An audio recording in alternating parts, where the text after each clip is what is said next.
दोस्तों, आज के समय में यह समस्या गंभीर बनती जा रही है कि हम अपने लक्ष्य का निर्धारण तो कर लेते हैं कि मुझे क्या प्राप्त करना है, लेकिन यह लक्ष्य केवल 5% लोग ही प्राप्त कर पाते हैं। ऐसा इसलिए होता है कि जैसे ही हम अपने लक्ष्य की प्राप्ति की ओर कदम बढ़ाते हैं तो कोई ना कोई समस्या उत्पन्न हो जाती है और हम हार मान लेते हैं। लेकिन दोस्तों, इसका समाधान इस कहानी में बताया गया है, जिसे सुनकर आप भी उन 5% लोगों में शामिल हो सकते हैं। लेकिन दोस्तों, इस कहानी को सुनने से पहले आपको एक बात ध्यान रखनी होगी कि यह कहानी आपको अंत तक सुननी होगी, जिससे अंत में मैं आपको 3 ऐसे बातें बताऊंगा, 3 ऐसी टिप्स बताऊंगा जिसे आपको सुनकर अपना लक्ष्य जो है वो आसान हो जाएगा। अपने लक्ष्य को आप आसानी से प्राप्त कर सकते हो। मैं ऐसी आपको 3 बातें बताऊंगा। तो चलिए दोस्तों, पहले हम आपको यह कहानी बताते हैं, यह कहानी शुरू करते हैं। एक बार की बात है, एक निसंतान राजा था। समय के साथ वह बूढ़ा हो चुका था और उसे राज्य के लिए एक योग्य उत्तराधिकारी की चिंता सताने लगी थी। योग्य उत्तराधिकारी की खोज के लिए राजा ने पूरे राज्य में ढिढोरा पिटवा दिया कि अमुक मेले के दिन शाम को जो मुझसे मिलने आएगा उसे मैं अपने राज्य का एक हिस्सा दे दूंगा। राजा के इस निर्णय से राज्य के प्रधानमंत्री ने दुख जताते हुए कहा कि महाराज, आपसे मिलने तो बहुत से लोग आएंगे और यदि आप सभी को उनका अपना हिस्सा देंगे तो राज्य के टुकड़े टुकड़े हो जाएंगे। ऐसा व्यवहारिक काम न करें। यह बात प्रधानमंत्री जी ने राजा से कही।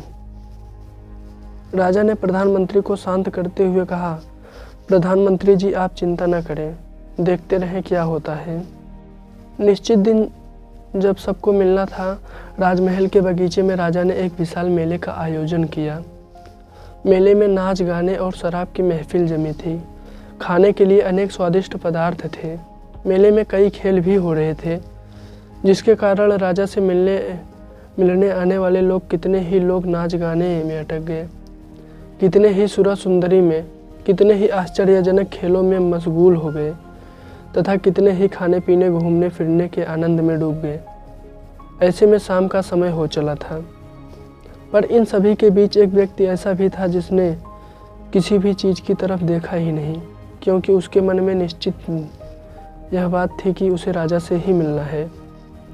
इसलिए वह बगीचे को पार करके सीधे राजमहल के दरवाजे पर पहुंच गया, पर वहां खुली तलवार लेकर 2 चौकीदार खड़े थे। उन्होंने उसे रोका, पर वह रुकने वाला कहाँ था। उनके रोकने को अनदेखा करके वह चौकीदारों को धक्का मारकर वह दौड़कर राजमहल में चला गया, क्योंकि वह निश्चित समय पर राजा से मिलना चाहता था। अब वह व्यक्ति जैसे ही अंदर पहुंचा, राजा उसे सामने ही मिल गए और राजा ने कहा, मेरे राज्य में कोई व्यक्ति तो ऐसा मिला जो किसी प्रलोभन में फंसे बिना अपने लक्ष्य तक पहुंच सका।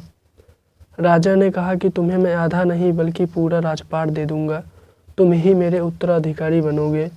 यह बात सुनकर वह व्यक्ति बहुत खुश हुआ कि वह जिस लक्ष्य से आया था उसका फल उसे मिल गया। वह किसी रुकावट के चक्कर में आए बिना अपने लक्ष्य को प्राप्त करने में सफल रहा और राजा ने उसे अपने राज्य का उत्तराधिकारी चुन लिया। तो दोस्तों, इस कहानी से हमें यह सीख लेनी चाहिए।